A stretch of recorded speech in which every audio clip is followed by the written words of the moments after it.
لیلۃ القدر کیا ہے؟ اللہ تعالیٰ کی رحمت کے سائے سے گزرنے والوں کے لیے ایک خدا نے بہانہ بنا دیا کہ زندگی بھر عام رفتار زندگی میں روزمرہ کے اعمال میں اگر تمہاری کمزوریاں رہ گئیں اور کچھ کمیاں رہ گئیں تو اللہ تبارک و تعالیٰ اب تمہیں رحمت کے سائے سے گزارتے ہیں. تو وہ رات جو پالے اس کو 1000 مہینے کی عبادت سے بہتر موقع مل گیا. اور جو اس رات کو پالے اس میں سب سے بڑی عرض اللہ کے حضور میں کیا ہے؟ حضرت ام المومنین عائشہ صدیقہ رضی اللہ تعالی عنہا بیان کرتی ہیں کہ میں نے حضور سے پوچھا کہ حضور اگر میں وہ رات پالوں مجھے پتہ چل جائے کہ یہ وہی مبارک رات ہے تو اس وقت میں کیا کہوں کیا پڑھوں؟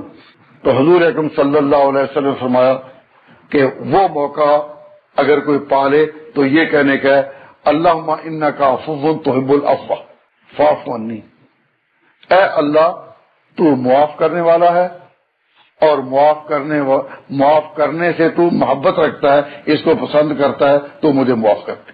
اس سے پتہ چلا کہ مومن کی سب سے بڑی استدعا اور سب سے بڑی پکار اور سب سے بڑی دعا سب سے بڑی طلب یہی ہونی چاہیے کہ یا اللہ میرے گناہ معاف کر دے. اس لیے کہ اللہ تبارک و تعالی جل شانہ نے اگر حساب میں ڈال دیا تو پھر بچ نکلنا کسی کا کام. فرمایا سرکار دو عالم صلی اللہ علیہ وسلم نے من نوکش الحسابہ فقد عذبہ، جو حساب میں ڈالا گیا بس پکڑا گیا.